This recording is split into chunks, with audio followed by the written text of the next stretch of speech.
In this video, I'm going to react to The Cold War by Oversimplified Part 2.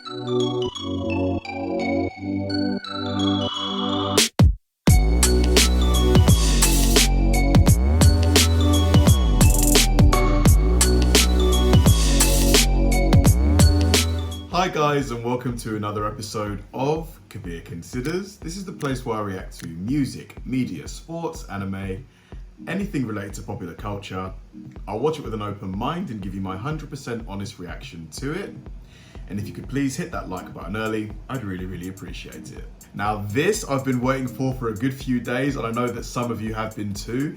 Like, learning about history, for me, it's really fascinating because, as I've mentioned in previous videos and as a few people have asked, here in the UK, when you get to year 9, so that's when you're about 13 years of age, you then whittle down, because up until that point you've been studying about 10 different subjects, so maths, English, science, art, history, PE, RE, blah blah. So you basically whittle that down to like 7 that you're going to continue, and then you're going to take your GCSEs and your A levels, etc. So I didn't pick history, and history, if I could go back, I would have probably picked it because it's such an interesting, rich topic that, you know, a lot of things about history should be really essential knowledge. And the Cold War is one of those past events that it still kind of is mentioned quite often today. It's referred to quite a lot. And, you know, I knew nothing about it up until last week when I reacted to part 1, and I started learning about the tensions between, you know, the US, the UK, the old Soviet Union, the Eastern Bloc, and just learning about how things escalated. And, you know, now it's kind of reaching a point where the people are starting to, you know, have their minds swayed and things like that. So I'm really looking forward to, you know, just seeing how, you know, things came to their conclusion, and just how, you know, the Cold War, the infamous Cold War, kind of came to its end. So let's go. This is going to be me reacting to The Cold War Part 2 by Oversimplified. Let's do it. This video was made possible by Skillshare, an online learning community where you can learn just about anything. Support my channel by signing up using the link below and get your first 2 months for free.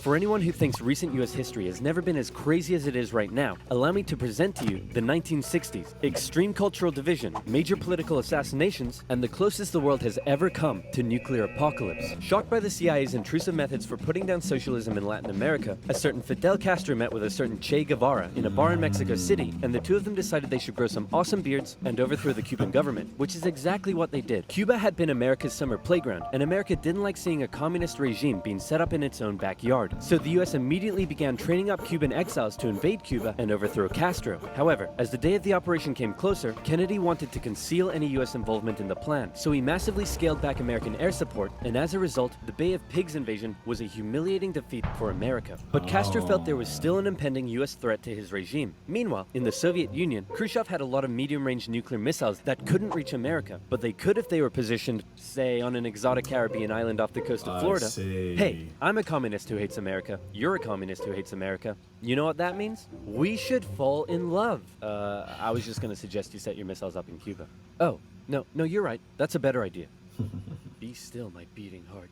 On October 14th, 1962, a U-2 spy plane over Cuba noticed something strange. Sir, you need to look at this photograph. You're right. That's the cutest dog I've ever seen. Sir, I was referring more to the Soviet missiles. America freaked out as they realized what was going on. They were completely vulnerable, and they had to act fast. They knew that airstrikes or an invasion of Cuba would likely mean nuclear war with the Soviet Union, so Kennedy came up with another idea: a blockade. The US Navy announced it would stop and search any Soviet ships heading to Cuba, and would sink any that did not comply. In response, the Soviet put its military into full combat readiness. The US did the same, and began drawing up plans for an attack on Cuba. Things were escalating fast, and both superpowers were getting ready for World War III. Emergency communications between the two sides broke down as Khrushchev rejected Kennedy's demands for the missiles to be removed, and for that far. I mean, imagine like you're just a peace-loving member, like a peace-loving citizen of Cuba, and, you know, your country is basically stuck between this tug of war between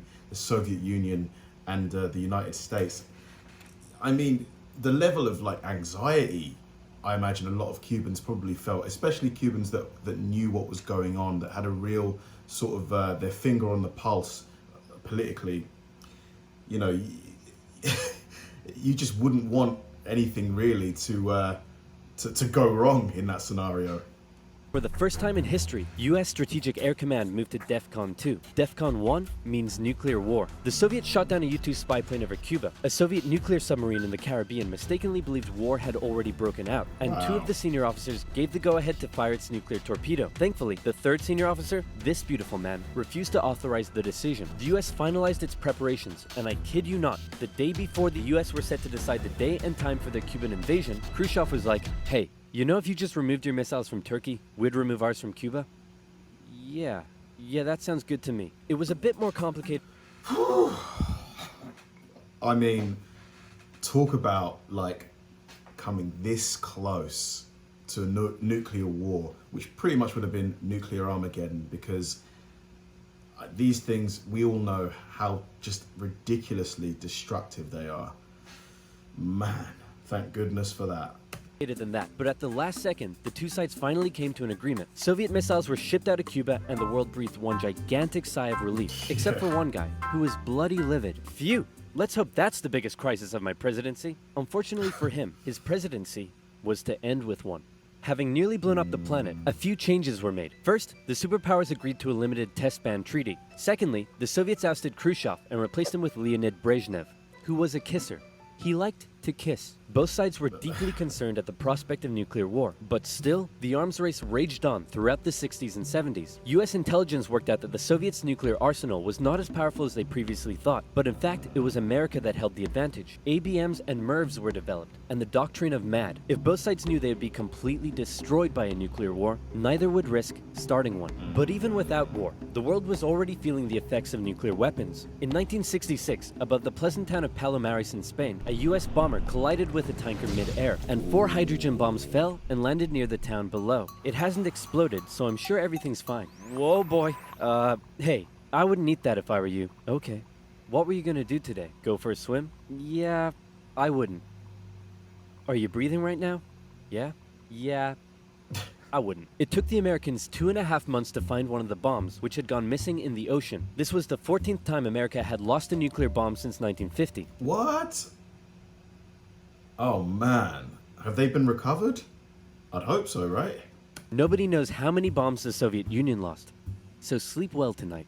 After Kennedy's assassination, Vice President Lyndon B. Johnson took over, and he inherited a developing crisis in the East, Vietnam. Back in the 50s, the Vietnamese had kicked their French colonizers out once and for all, and the country was divided into two. In the north, a communist regime, and in the south, an anti-communist regime. Both were led by very sweet-looking old men, but don't let that deceive you. They were both ruthless dictators, and both dreamed of reuniting Vietnam under their own regime. So the north established the National Liberation Front, also known as the Viet Cong, to carry out a campaign of guerrilla warfare in the south with Soviet support. The US sent advisors to help train the South Vietnamese to deal with the threat, but President Diem's brutal policies pushed more and more South Vietnamese to support the Viet Cong, and over the next decade, the situation escalated to a breaking point. America feared the domino effect. That is, if South Vietnam fell to communism, would Cambodia be next? Then Laos? Thailand? Burma?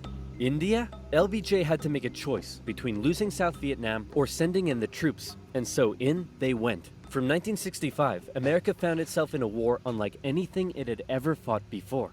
Let's play Spot the Viet Cong Soldier. Did you see him? No. Of course not. That's because millions of young American men were drafted and sent to fight a ruthless enemy who used the thick jungle as its shield.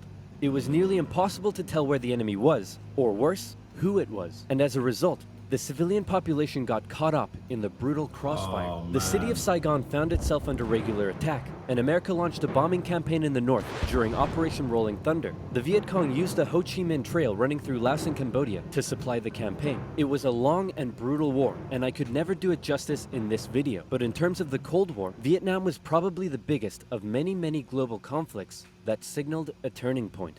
Under the threat of nuclear war, the two superpowers began working to make their relationship more constructive, and as a result, their ideological battle shifted away from the potential of direct conflict and more towards attempting to influence smaller proxy wars around the world. In the Middle East, the Soviet Union provided aid against Israel during the Six-Day War, and then again when the US backed Israel during the Yom Kippur War.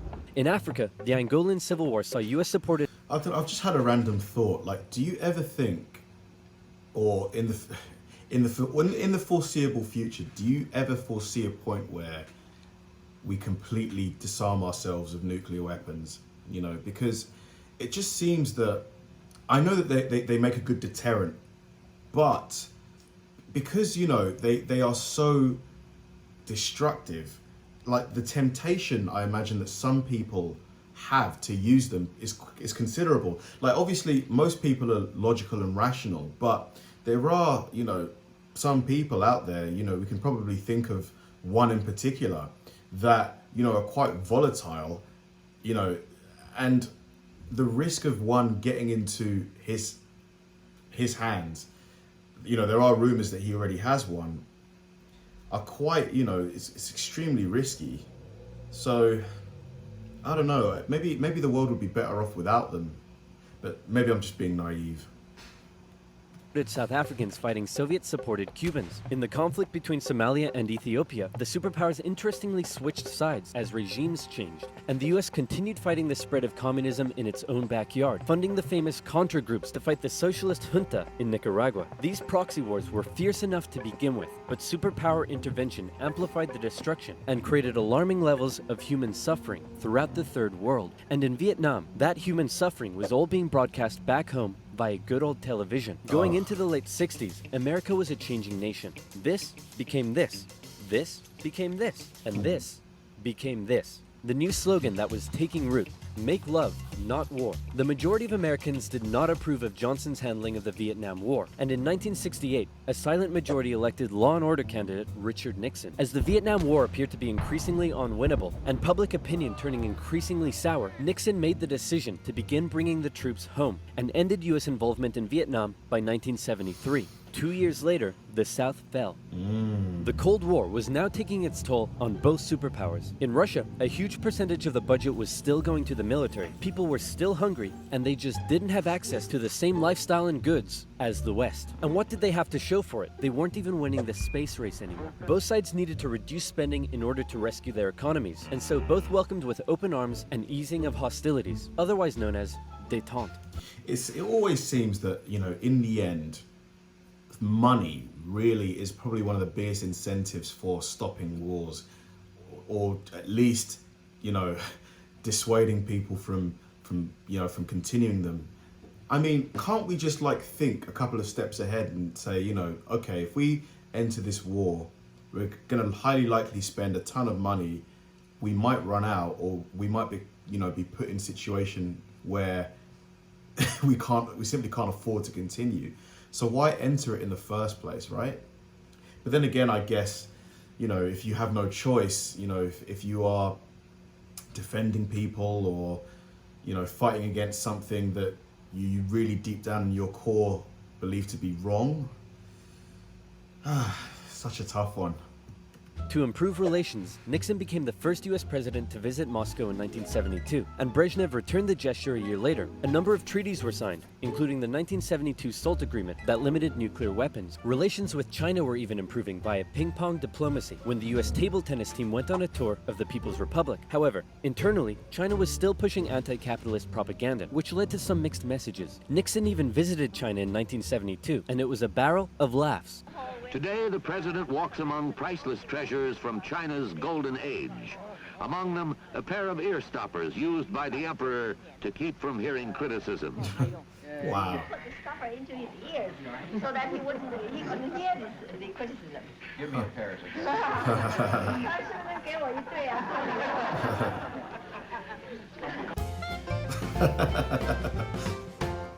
That smile. Everything was going great for Nixon, until it was uncovered that back home he was being a very naughty boy and violating constitutional protocol. I'm announcing today my resignation as president, and I'm passing the office to my vice president, Gerald Ford. Wow, you mean in America that people can actually remove their leader when he breaks the law? Why not just rule by force? Where's the corruption? And my first act as president is to pardon Nixon. There it is. After the whole fiasco, Americans decided what they really wanted was just a nice, safe guy who wouldn't cheat on them. So they elected Jimmy Carter, and the two sides met in Vienna, where they signed yet another strategic arms limitation treaty. It's an honor, Premier Brezhnev. Likewise, President Carter. Please don't do that. But that's not to say there was no longer any tension. Did he really like kissing people that much?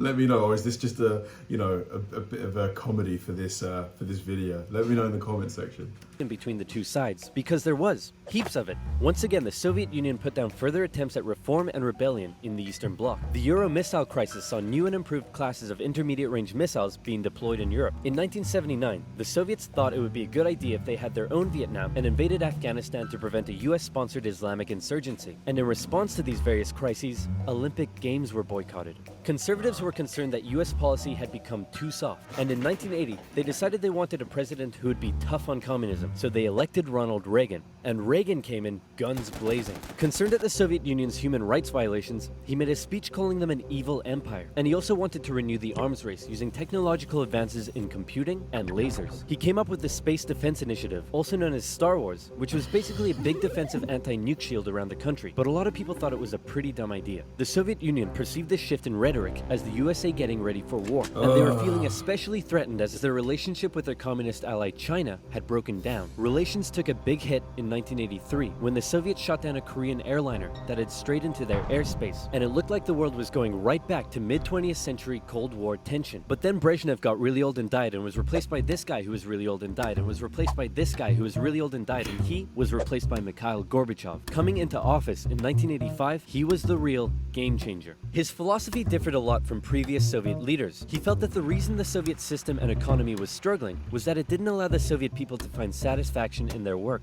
because they weren't allowed to speak freely and lived in fear. Gorbachev wanted the Soviet people to be happy, but unlike previous Soviet leaders, he actually made the change happen. Within the first couple of years, he began the political movement for more openness and transparency, and the restructuring of the Soviet political and economic systems. And Seems like he was a good influence for sure. change very quickly took effect. People could criticize the government, they could enjoy Western pop culture, the media interviewed Margaret Thatcher, but most importantly, the Soviet people could now enjoy Pizza Hut. All hail to Gorbachev. He also knew that the arms race needed Pizza Hut is pretty good. Over here in the UK, like I've said in other videos, our pizza isn't as good as yours, but it's Pizza Hut is still pretty good. Pepperoni, mushroom, olives. needed to end in order to rescue the Soviet economy, and a positive relationship with the West must be established. Constructive dialogue reopened and resulted in the INF Treaty, which saw all intermediate-range missiles eliminated, which was huge. Reagan's tone towards the Soviet Union began to soften, and things were looking up. But what would these reforms mean for the Eastern Bloc? For decades, the Soviets had been brutally suppressing any attempt at change. Now, would they be allowed? And that was the exact question on Hungary's lips when the Prime Minister visited Moscow. Gorbachev's response, he didn't necessarily agree with the reforms, but he wouldn't stop them either. He was prepared to let the Eastern Bloc choose its own future. This was massive, and the Hungarian leaders began planning free, multi-party elections. Poland followed suit, and also held elections in June. The anti-Soviet party, Solidarity, won 99 out of 100 seats in the Senate. But not just that. In Hungary, the barbed wire border between East and West was removed. The Iron Curtain was unraveling. But not all Eastern Bloc leaders were happy. Notably, East Germany was still ruled by a hardline Stalinist, Erich Honecker, and many East Germans were still eager to get out. They had been trapped by the Berlin Wall, but now they were doing the math. If they could travel to Hungary, and Hungary's border with the West was loosening, could they now make it to the West? That summer, East Germans decided Hungary was the latest top holiday destination. They traveled there in droves, and using various methods, tens of thousands crossed the border into Austria and the West. Honecker was furious, and blocked travel to Hungary, but that civil liberties train had started rolling, and it wasn't stopping. Thousands more flocked to the West German embassy in Prague, where they stormed the fence around the embassy gardens, and a temporary refugee camp was set up. I mean, Honecker, like, how can you not foresee that if you force people to live a quality of life that they don't like, especially when they can see people on the other side of the wall who are living a much better quality of life, what makes you think people are going to want to continue to live that way?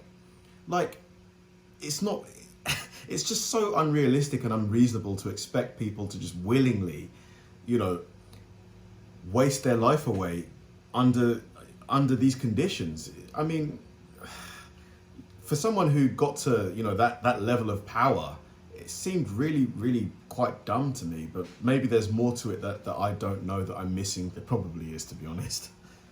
In September, deals were struck to allow the refugees to travel west via train. Back in East Germany, the people were running on a civil liberties high, and they wanted their next hit. Dissent was growing. Over time, demonstrations turned to mass protest, with plainclothes secret police officers doing their best to put down the dissent, but it had grown well out of their control. And worse, the biggest demonstration was yet to come. We're gonna put all of this down by force. Right, guys? Guys? Unfortunately, everyone had realized what he had not. This was bigger than them, and the entire East German Politburo voted him out of power. On November 4th, over 500,000 East Germans took to the streets of East Berlin. For many, there was still one big target left in their sights. That damn wall. The pressure on the East German government was too great, and on November 9th, they made a bit of a chaotic announcement that the travel ban between East and West was being lifted. The change wasn't meant to take effect until the next day, and crossing guards still had orders to shoot on sight any who tried to cross. But that night, huge crowds gathered at the crossing points, and the guards were overwhelmed. In an astronomically historic moment, after decades of family separation and travel restriction, the people were allowed to pass through.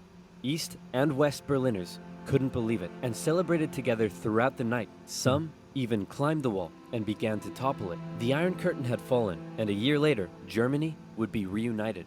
Elections in Bulgaria, a peaceful revolution in Czechoslovakia, and a violent one in Romania brought to an end communist authority in the Eastern Bloc. America decided it would be best if it just stayed away and let the change happen, as the anti-communist movement continued all the way back to Moscow. Gorbachev had given the people the freedom to demonstrate. Now, they demonstrated for an end to the communist single-party rule, and Gorbachev had to give in. For the first time in history, elections were held in which candidates not officially endorsed by the party were allowed to run. Ambitious rival of Gorbachev, Boris Yeltsin, led a growing democratic movement. Now things here get quite confusing, and the dissolution of the Soviet Union is a complicated topic, so believe me, this is oversimplified, but it went a little bit like this. The Soviet Union was made up of a number of smaller Soviet republics, the largest of which was Russia. Yeltsin got himself elected the president of Russia, and began a struggle for sovereignty against Gorbachev and the greater Soviet Union. Communist hardliners were horrified at what Gorbachev was allowing, so they briefly kidnapped him and tried to set up their own emergency government. But Yeltsin and his supporters all gathered around the White House in Moscow and were like, no,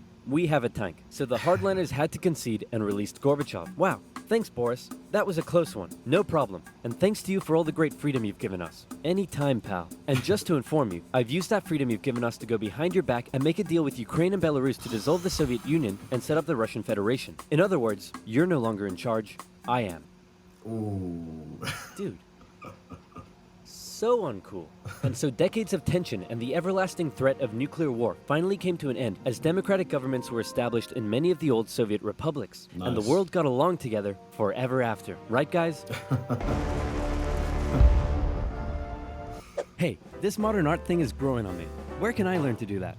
Skillshare. Skillshare is an online learn. Man, that was awesome. I really love Oversimplified and the way he, breaks down, condenses, and just makes, hugely complex historical points into nice, sizable, digestible chunks.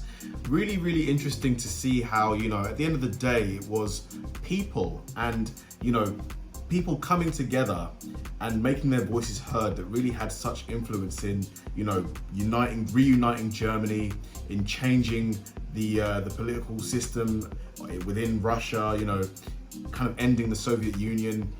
There's power in numbers, and when people come together, we can achieve pretty much anything. And it's great to see, actual demonstrations of this happening. And there are many examples, but it was really good to see it in this video and be reminded of that. Thanks for watching, guys. If you enjoyed this video, please like, subscribe, turn on bell notifications, and keep throwing the recommendations my way. I know I say it all the time, but they genuinely help me out, because if I know you enjoyed watching something, I'll definitely enjoy reacting to it. So like, subscribe, turn on bell notifications, keep throwing the recommendations, and I'll catch you in the next one.